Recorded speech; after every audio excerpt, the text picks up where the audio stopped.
Hello everyone, I hope so you are good at home. उम्मीद है सभी स्वस्थ होंगे, मस्त होंगे, तंदुरुस्त होंगे। So you are watching GV foundation with S K sir. आज हम बात करने वाले रिमेनिंग जो टॉपिक्स है जो कल हमने डिस्कस कर लिए थे साइंस में, उसके बारे में हम बात करेंगे और डिटेल में डिस्कस करते हैं। लेकिन स्टार्टिंग रिवीजन करेंगे क्योंकि ऑलरेडी रिवीजन टाइम है, तो ज़्यादा टाइम वेस्ट नहीं करेंगे। सबसे पहले देखिए वैलेंसी की बात करेंगे। किसकी बात करेंगे डियर स्टूडेंट? वैलेंसी।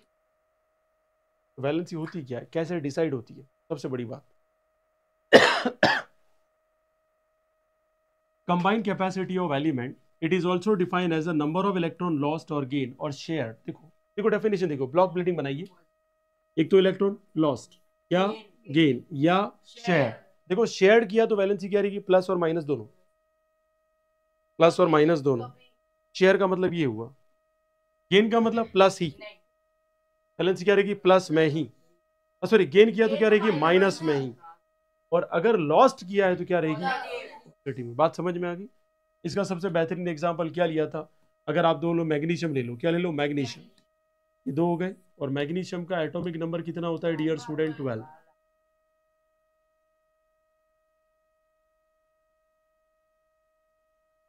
और दो यहां बाहर आ गए, यस और नो। अब क्या करें हम? डोनेट कर देंगे इसको। क्या कर देंगे डियर स्टूडेंट? डोनेट। अच्छा, डोनेट का मतलब क्या हो गया? लॉस्ट। और लॉस्ट का मतलब क्या हुआ? ये जैसे ही +2 होगा तो इसकी वैलेंसी क्या होगी? इसका एटॉमिक नंबर तो 12 ही है, लेकिन कितना हो जाएगा? इलेक्ट्रॉन 10। इलेक्ट्रॉन कितना हो जाएगा? 10। बात समझ में आ गई क्या? तो डेफिनेशन याद रखनी है। क्या डेफिनेशन याद रखनी है? Number of electron present in outer most shell may be lost, may be gain और may be share. This is called valency. बात समझ में आ गई क्या? चलिए आगे बढ़ते हैं। Valence shell. वैलेंस शेल मतलब outer most shell. Valence shell मतलब dear student, outer most shell में जितने नंबर ऑफ इलेक्ट्रॉन्स है वो क्या कहलाता है? वैलेंस। No doubt. जैसे इसकी वैलेंसी कैसे +2 डिसाइड हुई? डोनेट किया। अगर ये एक्सेप्ट करता तो वैलेंसी किस में डिसाइड होती? माइनस। और शेयर करता तो प्लस और माइनस। प्लस और माइनस किसके पास? कार्बन। कार्बन देख लिए क्या है? कार्बन का एटॉमिक नंबर कितना होता है डियर स्टूडेंट? 6। देखो जिनको पता है दे आर ब्रिलियंट। 2 3 4 5 और 6।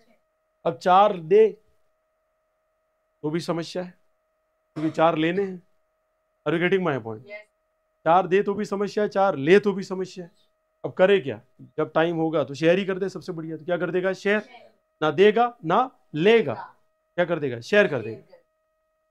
शेयर कैसे करेगा? जैसे मान लो, बिल्कुल बेटा, क्योंकि टेम्पररी बॉन्ड है ये। और ये कौन सा बॉन्ड बनाएगा? हमेशा कोवैलेंट। कौन सा बॉन्ड बनाएगा? कोवैलेंट। ये टेम्पररी बॉन्ड होता है, स्ट्रॉन्ग बॉन्ड नहीं है।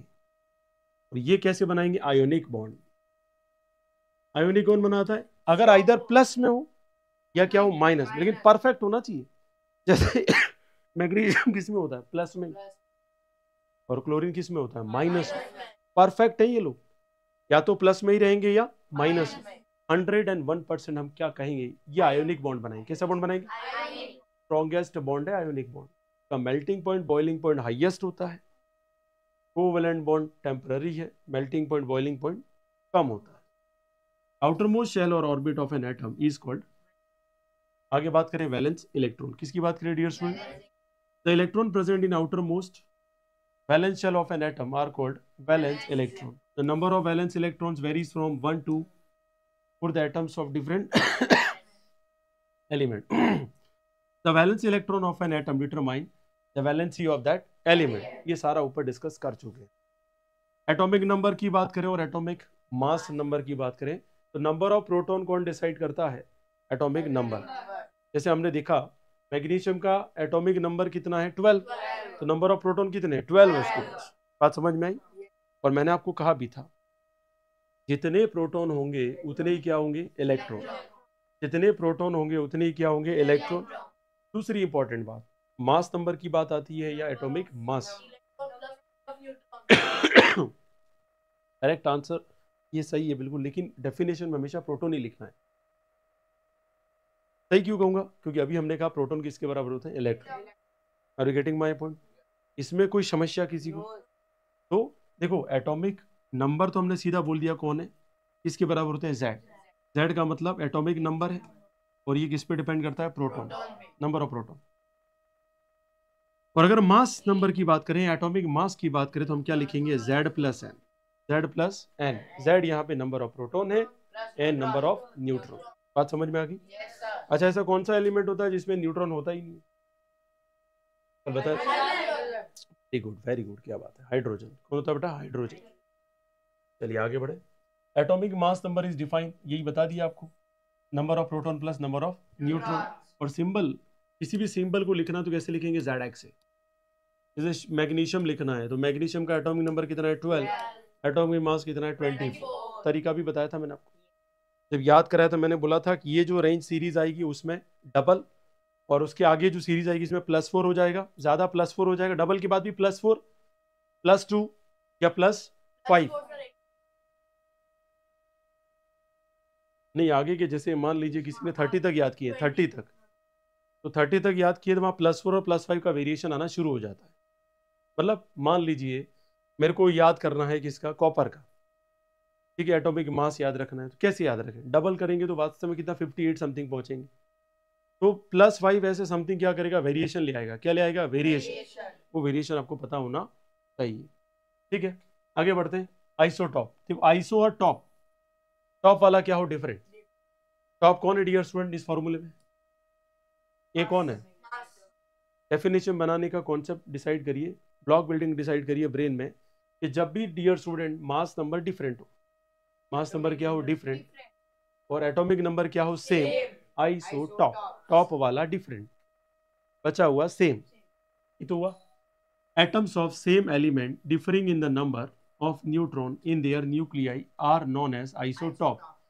Does isotope of an element have the same atomic number but different atomic mass number? ये क्लियर हो गया? इसमें कोई समस्या किसी को?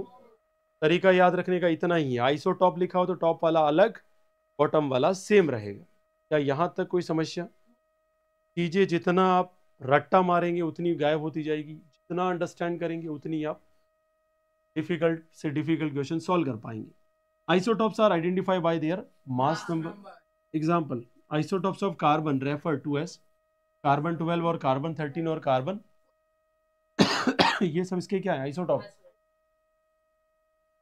ये सब इसके क्या है? याद रहेगा। फिर क्या? Isotope of an element have a similar chemical property but different physical property. This is very very important in the foundation course. जब भी फाउंडेशन कोई बच्चा पढ़ता है, कभी ऐसा डेफिनेशन नहीं आता what is isotope. Which one of the following is the condition for the isotope? बच्चे कोई कंडीशन कभी नहीं होती है, ना तो एनसीईआरटी मिलती है, ठीक है। थोड़ा सा लेवल आगे जाना पड़ेगा 11 तक, तो 11 में हमें ये मिलता है कि आइसोटॉप का मतलब इनकी केमिकल प्रॉपर्टी तो क्या होती है? सेम, लेकिन फिजिकल प्रॉपर्टी क्या हो जाती है? बात समझ में आई? जैसे कार्बन है, तो कार्बन का काम क्या है? कार्बन क्या है? एक तरीके से फॉसिल फ्यूल है, और एक तरीके से क्या है? फॉसिल फ्यूल है। किसी आपने वुड को जलाया होगा, उसके बाद पानी डाल दिया उसके ऊपर, तो क्या बन गया? कार्बन। अरे क्या बन गया? कार्बन। या कॉल बन गया? यस और नो? तो ये कॉल है क्या? सब कॉल की प्रॉपर्टी क्या होगी? अलग अलग। ऐसा कह सकते हम? नहीं कह सकते। सबकी प्रॉपर्टी क्या रहती है? सेम। एंथ्रासाइड, बिटुमिनस जलने की काम करेंगे, कोई ज्यादा जलेगा, कोई कम जलेगा। किसी की फिजिकल प्रॉपर्टी क्या होगी? डिफरेंट होगी, कोई शेप और साइज में डिफरेंट होगा, वो बात हो सकती है। जैसे कार्बन 12, कार्बन 13 सब कार्बन ही तो है, उनकी फिजिकल प्रॉपर्टीज की वजह से नाम क्या दे दिए? 12, 13 एंड 14। बात समझ में आ गई? क्यों? क्योंकि इसका एटॉमिक मास अलग है, इसका मास अलग, ये मास अलग है। बाकी केमिकल प्रॉपर्टी हमेशा क्या रहेगी? सेम। आज के बाद लाइफ में नहीं भूलना है कि isotope chemical property same but physical property average atomic mass of chlorine. किसकी बात करते हैं? Chlorine. Isotope of chlorine found in nature are in the ratio 3:1। अच्छा, 3:1 क्यों बोला है? 3 सिमिलर प्रॉपर्टी के और एक अलग अलग प्रॉपर्टी वाला है, यस और नो? तो वो रेशियो हमने डिफाइन कर दिया। तो 3:1 में भी अपने को पता होना चाहिए कैसे चल रहा है, क्या सिनेरियो है, वो आपको दिमाग में सेट होना चाहिए। नेक्स्ट बात करें डियर स्टूडेंट, आपके सामने ही देख लो, हाइड्रोजन, कार्बन, ऑक्सीजन और यूरेनियम। अब देखिए यहाँ किसकी बात चल रही है? आइसोटॉप। सारे एग्जाम्पल जो एग्जाम में पूछे जा सकते हैं वो सारे कवर कर लेता है ये नोट्स। जैसे आप देखेंगे पहला एग्जाम्पल कौन है? 3 है, आपको पता है, प्रोटीरियम, ड्यूटीरियम और ट्राइटियम, या हाइड्रियम भी बोल सकते हैं इसको, डोंट वरी। तो ये किसके आइसोटॉप है? हाइड्रोजन। अब देख लीजिए atomic number, atomic number, atomic number, हर जगह क्या है? 1 1 1। तबीयत खराब बेटा? किसी ने मना कर दिया? गमछा खुल गया? एटॉमिक मास देख लीजिए यहाँ क्या है, 1 2 और 3, बराबर, ध्यान यहाँ पे दो। फिर कार्बन के 3 है, कितने हैं? एटॉमिक नंबर तो सबका 6 लेकिन देख लीजिए 12 13 14। अब आपको यहाँ क्वेश्चन सीधा बन सकता है, डेटिंग के लिए कौन सा है? कार्बन 14। कौन है बेटा? कार्बन 14। डेटिंग तुम्हारे वाली डेटिंग की बात नहीं कर रहे हैं बेटा, टेस्ट कितना पुराना है और कितना नया है। अरे यस और नो? सर मैं भी डेट पे जा रहा हूँ, वो अलग है आपका। हम सवाल किस पे कर रहे हैं? इधर डेटिंग की बात कर रहे हैं। डेटिंग, डेटिंग मतलब कोई भी चीज हमें मिली है पुरातत्व विभाग या आर्कियोलॉजिकल डिपार्टमेंट में, कितना पुराना, कितने साल पुराना, वो डिसाइड कौन करता है? C14। ये क्वेश्चन सीधा सीधा पूछा जाता है। आप किसी भी कंपटीशन एग्जाम बैठेंगे ये क्वेश्चन आपको मिलेगा, बराबर, अगर साइंस एंड टेक्नोलॉजी वहां पे है तो। Carbon 14 is use to determine the what, how many years it is old, कितना पुराना है। कोई समस्या है यहाँ तक? चलिए आगे बढ़ते डियर स्टूडेंट। ऑक्सीजन की बात करते हैं, 2 है यहाँ पर, 16 और 17। और यूरेनियम की बात करें तो 2 है, 92 लेकिन 235 और 238। ये जहां पर भी आपको एग्जांपल दिखे आपको पता होना चाहिए कि मास नंबर डिफरेंट आइसोटॉप। अच्छा क्वेश्चन कैसे बनता है फाउंडेशन में? आपको स्टेटमेंट दे देगा ये, which one of the following is consisting isotropical property, ये आइसोटॉप्स है। अच्छा इसको और डिफिकल्ट बना क्या बोलेगा? Which one of the following have the similar chemical property and different physical property. अच्छा वो उसको ही पता पड़ेगा जिसको आइसोटॉप पता है, नहीं तो वो ना तो एग्जाम्पल ढूंढ पाएगा, दिन में तारे देखेगा और रात को क्या देखेगा? दिन दिखेगा उसको, उल्टा होगा उसकी लाइफ में। तो उस तरीके से फाउंडेशन के क्वेश्चंस आते हैं। ये अभी से प्रिपेयर इसलिए कर रहा हूँ कि 10th में बहुत जल्दी हम सिलेबस एंड करके कहाँ पे चलेंगे? फाउंडेशंस, ताकि आपकी बेस बिल्डिंग इतनी खतरनाक हो कि जहां पर भी कंपटीशन एग्जाम तो आपका रैंक आना चाहिए। जैसे in any simple of chlorine, chlorine की बात करें देख लीजिए 35 है, यहाँ देखो 37, यस और नो? जबकि एटॉमिक नंबर दोनों का 17 है। दिख रहा है कि नहीं दिख रहा है? अब ये कैसे आया था? 3:1, देखो कितना परसेंटेज है? 75। ये कितना है? तो क्या आएगा ये? 3:1, क्योंकि 25 की टेबल में 75 कितनी बार जाता है? तो 3:1 इज द आंसर। वो रीजन भी मिल गया आपको, आ गया समझ में? ये किसी भी क्लोरीन का सैंपल उठाओगे ना, उसमें 35 एटॉमिक मास वाले कितना होगा? 75% होगा। और 25% कौन मिलेगा आपको? 37, जिसका एटॉमिक मास क्या होगा? 37। चलिए आगे बढ़े डियर स्टूडेंट। आइसोटॉप हमेशा याद रखना, found in the nature is always constant, ठीक है? And therefore in any sample of chlorine the average atomic mass will be, तो एवरेज एटॉमिक मास कैसे निकला है क्लोरीन का वो भी बताया है। कैसे? 75%, एटॉमिक मास कितना था तब? 35। 37 एटॉमिक मास था, कितना परसेंटेज? 25। अब बातों को नहीं पता पड़े तो परसेंटेज हटाते नीचे 100 आता है, वो तो पता है कब?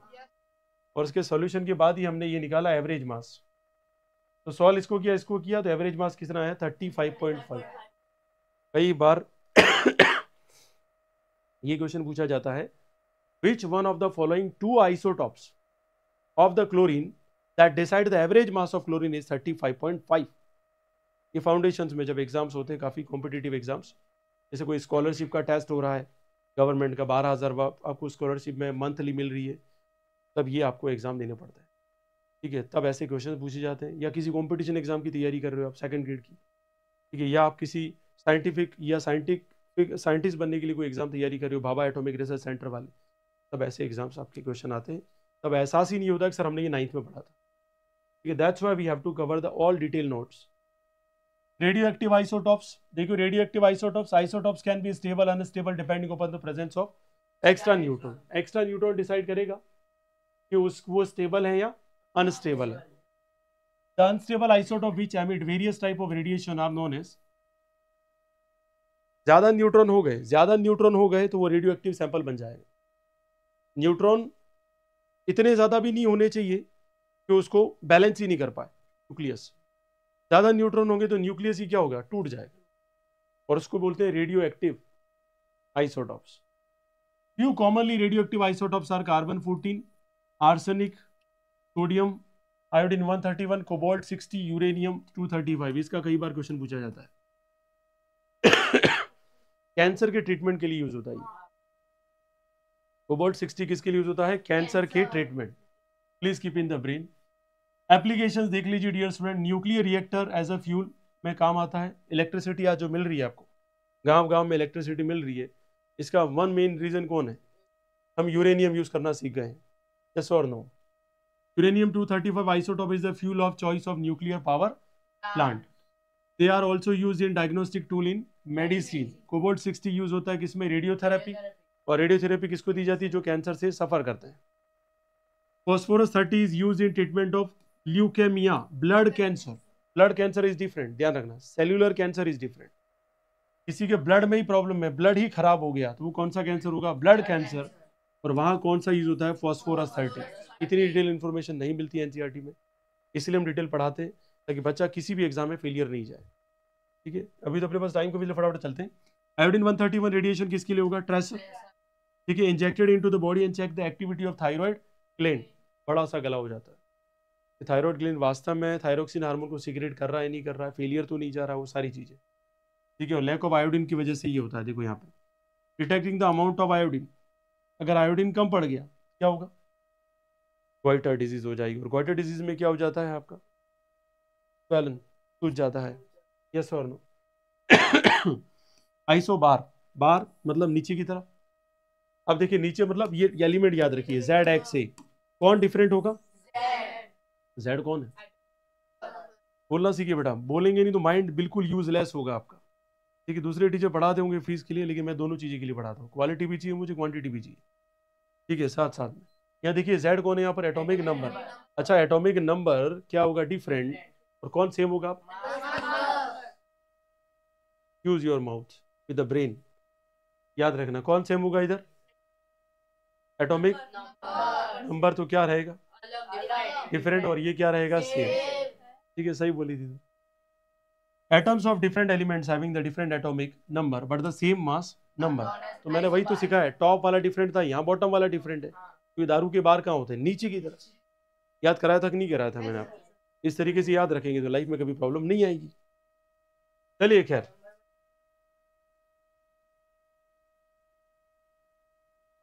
नहीं तुम भी सही बोले थे, तो ऐसा कुछ नहीं था, उसका थोड़ा सा मिसकॉन्सेप्शन. अब देखिए आइसोटॉप कौन आ गया? आइसो बार कौन है? क्लोरीन 37, आर्गन एंड सीजियम है. ये सीरियम नहीं है, ध्यान रखना. सेलेनियम, आयरन और निकल. तो number of proton, number of neutron, थोड़ा ध्यान रखिए इधर. यहाँ नंबर ऑफ प्रोटॉन क्या डिसाइड करता है? Atomic number. कौन डिसाइड करता है? Atomic number. इन दोनों का ही लीजिए, क्लोरीन और आर्गन देख लीजिए. यहाँ एटॉमिक नंबर ऑफ प्रोटॉन कितना है? 17 है. इधर कितना है? 18 है. नंबर ऑफ न्यूट्रॉन कितना है? 20. यहाँ कितना है? 90. फिर भी मास नंबर सेम है दोनों का. दोनों का मास नंबर कितना है? 37 और 37. मतलब क्लोरीन का मास, एटॉमिक मास कितना है? 37. और आर्गन का भी कितना है? 37. बस ध्यान रखिएगा, जो इसका एटॉमिक नंबर 17 है क्लोरीन का, आर्गन का 18 है, दोनों का एटॉमिक नंबर अलग अलग होते हुए भी मास नंबर क्या है? सेम. क्या है? क्यों है? तो because of number of neutrons. चलिए आगे बढ़ते हैं. किसकी बात करेंगे? सीजियम और सेलेनियम. सीरियम नहीं कहें, कोई ऐसा नहीं है, ध्यान रखना, स्पेलिंग मिस्टेक है. सीजियम. तो सीजियम कितना भाई? 32, 34 मास. आयरन निकल 58, 26 और 27. बात समझ में आ गई? कोई समस्या?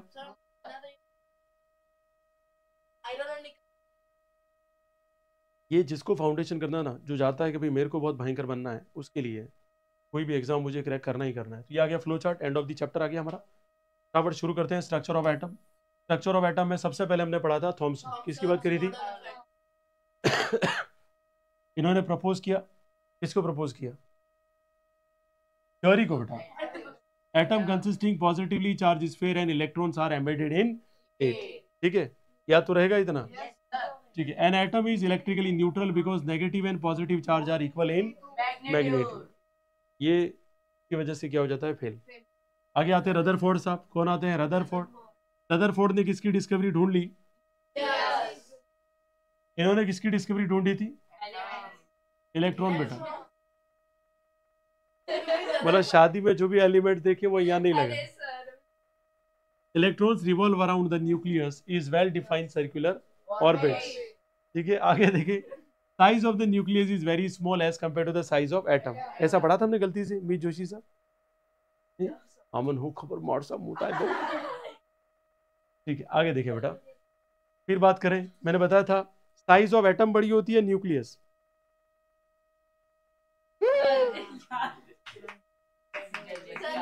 साइज किसकी बड़ी है बताइए? देखो बेटा ये सब पागल है, तुम ही अकेले इंटेलिजेंट हो। किसकी साइज बड़ी होती है? एटम। बेटा कंट्रोल है ना। अच्छा तुम बताओ मास किसका ज्यादा होता है? माउस का। सीधे बैठ, आगे आ जाओ। चलिए देखते हैं बेटा, बोर मॉडल की बात करते हैं। किसकी बात करते हैं? Bohr model. बोर मॉडल ने क्या कहा? Discrete orbits are allowed inside the atom and revolve in discrete orbits, the electron do not radiate energy. ठीक है, ये फेल क्यों हुआ था? ये फेल हुआ ही नहीं था। बोर तो फेल हुआ ही नहीं था। अच्छा बोर को नहीं, बोर ने तो कुछ खा ही नहीं था ऐसा बेचारा, बोर तो बहुत इंटेलिजेंट था। हम बोर की बात करें बेटा।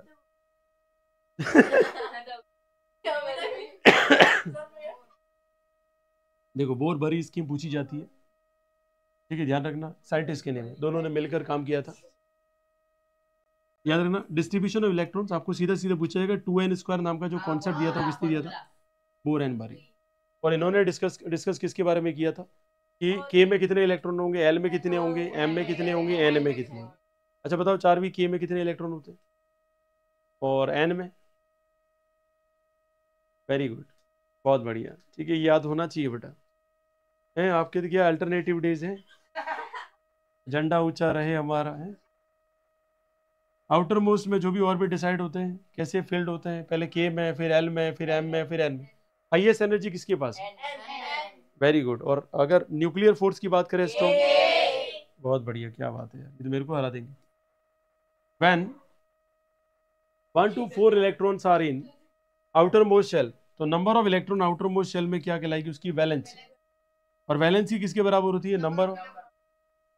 याद रहेगा ये। देखिए बात करते हैं आगे। आइसो टॉप पढ़ा, टॉप वाला डिफरेंट, बॉटम वाला सेम। आइसो बार पढ़ा, नीचे वाला डिफरेंट, ऊपर वाला सेम। देखो जो नाम है ना वो डिफरेंट रहेगा। आगे पढ़ा हमने valence electrons, outer most shell में present electrons. Fundamental particles of atom कौन है? Electron, proton, neutron. इसकी डिस्कवरी किसने की थी? न्यूट्रॉन की, चैडविक। और इसका मास किसके बराबर होता है? प्रोटॉन। डिस्कवरी किसने की थी? प्रोटॉन की, और जे थॉमसन साहब। और मास याद रखे तो बहुत अच्छी बात है। ये लगभग हो गया आपका पूरा चैप्टर, ठीक है। अब चलते हैं क्वेश्चंस पे। पहला, हु डिस्कवर द इलेक्ट्रॉन्स? बहुत बढ़िया, ये प्लीज सभी स्टूडेंट प्रेजेंट रहेंगे क्लास में तो काफी हद तक आपको याद हो जाएगा। Next, which isotope is used in nuclear power plant? थोड़ा आराम से बोलो। यूरेनियम तो दोनों है बेटा, 235 भी है, 238 भी है।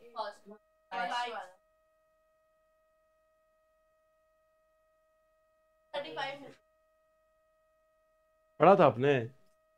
अच्छा कौन सा है? 230 choice for nuclear power plant. देखो न्यूक्लियर पावर प्लांट है ये, ठीक है, ध्यान रखना। यहां पे क्या हो जाएगा? Option number A. Why was the Thomson model of an atom failed? पता ये 4 ऑप्शन है। It did not explain the screening of negative charge from that positive, it did not tell about the presence of electrons. भी कैसे हो जाएगा भाई, electron के बारे में नहीं बताती, इलेक्ट्रॉन डिस्कवर कैसे कर लिया उसने? It did not give an idea about the discrete energy level, it explain the atom as a whole to be electrically neutral. Fourth, नहीं भूल गए क्या ये? उसने कहा था प्लम पुडिंग मॉडल कि जो इलेक्ट्रॉन्स होते हैं एम्बेडेड होते हैं, यस और नो, किसमें होते हैं? पॉजिटिव में। एडिबल पार्ट को क्या बोला था उसने? प्रोटॉन है। कौन सा वाला? ये वाला, ये रहा फोर्थ, ले लो ना second. It did not tell about the presence of electrons, embedded बोला था उसने। ये सिस्टम था, याद रखना, ठीक है। बाकी तो क्या है? It did not explain the screening of negative charge from that positive. Screening नहीं की होती, बोलता कैसे? फिर ये बोल रहा है कि it did not give the idea about the what discrete energy level, it explain the atom as a whole to be electrically neutral, ठीक है। ओनली फर्स्ट की बात कोई करता है ना, याद रखना, तो स्क्रीनिंग का तो हमने कुछ नहीं पढ़ा उससे। फिर बात करें, it did not give an idea about the discrete energy level, तो डिस्क्रीट एनर्जी लेवल KLMN तो बोर साहब बोल गए थे, यस और नो। यहाँ इसकी बात ही हमने छेड़ी नहीं थी, तब तो पता ही नहीं था डिस्क्रीट लेवल फिस्क्रीट लेवल, तो तब तो बिस्कुट खा रहे थे। What was the source of alpha particle in Rutherford scattering experiment? बताइए। चलिए बहुत बढ़िया, सही आंसर हीलियम। इन लोगों को पता है कि अल्फा पार्टिकल कौन लिया गया था, हीलियम लिया गया। What property of an element determine its chemical behavior?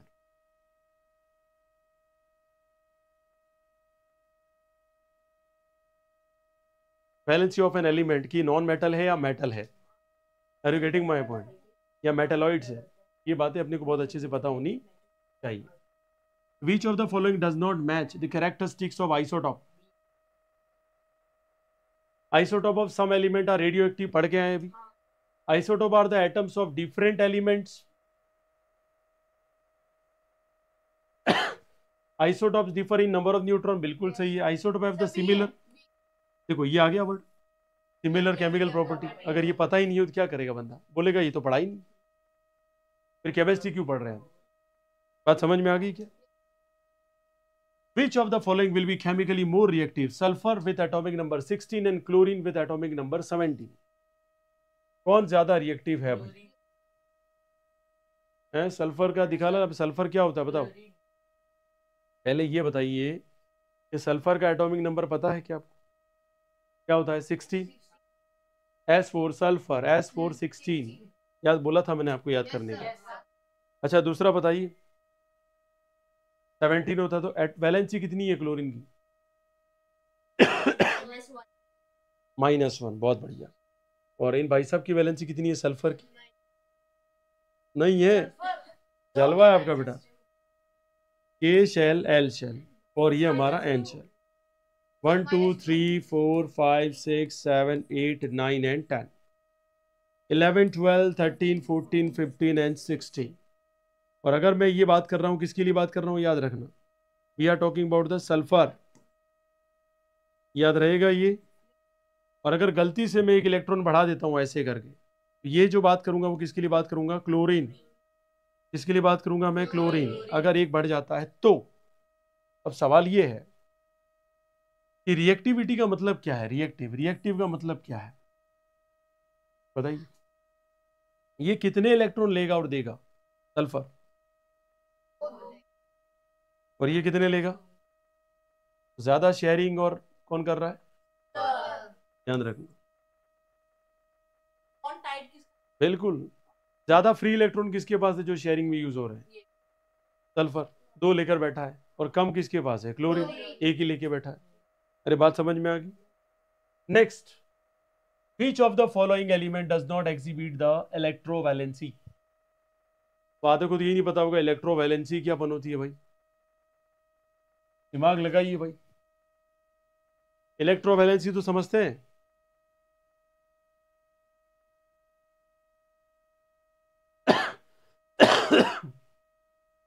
Carbon कहा था ये इलेक्ट्रॉन शेयर करता है, क्या करता है? और शेयर करता है तो कैसा रहेगा? प्लस भी रहेगी और माइनस भी रहेगी, सर्टेन है ही नहीं इसके पास। और इलेक्ट्रोवैलेंसी का मतलब या तो परफेक्टली पॉजिटिव होगा या परफेक्टली नेगेटिव होगा, ठीक है। और कार्बन क्या होता है? +4 भी होता है और -4 भी होता है, दे भी सकता है ले भी सकता है, तो शेयर ही करेगा वो। अरे आ गया समझ में? Which of the following statement is incorrect about the structure of an atom? चलिए बताइए। पहला तो हम पढ़ चुके, the whole mass of an atom is concentrated in the nucleus, the atom is indivisible particle, the atom is a whole is neutral, and all the atoms are stable in their basic state. थोड़ा समझिए, choose the right options. Second and fourth, देखो पहला और तीसरा देखें तो the whole mass of an atom is content nucleus, बिल्कुल सही है। और हमें क्या पूछा है यहाँ पर? ये तो बिल्कुल रॉन्ग, ऐसे डिलीट करिए ऑप्शन। फिर आप देखिए the atom is indivisible particle, indivisible particle बोला है तो सेकंड इसमें भी, सेकंड इसमें भी है। फिर फोर्थ को स्टेटमेंट को चेक करिए कि नन ऑफ दिस, तो बात ही अलग है। All the atoms are stable in their basic state, अच्छा सारे स्टेबल होते हैं क्या? सवाल ही नहीं है, स्टेबल होते तो हम क्यों करते? अच्छा ऑक्सीजन है तो स्टेबल है क्या? वो भी -2 वैलेंसी लेने के बाद स्टेबल होता है।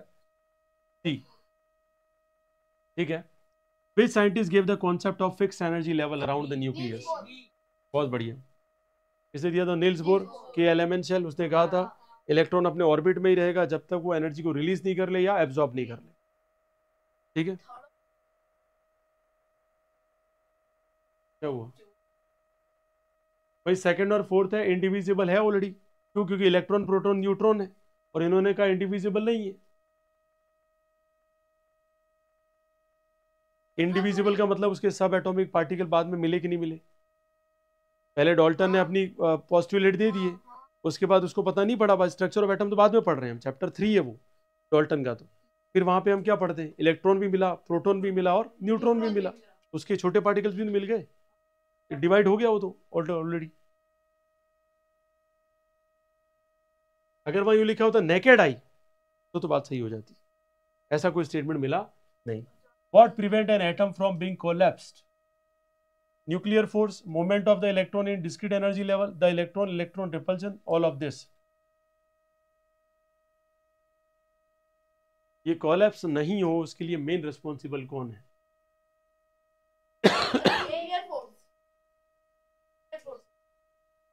न्यूक्लियर फोर्स, क्योंकि सारा सिस्टम सेंटर में होता है। सेंटर का मास 99.99% होता है।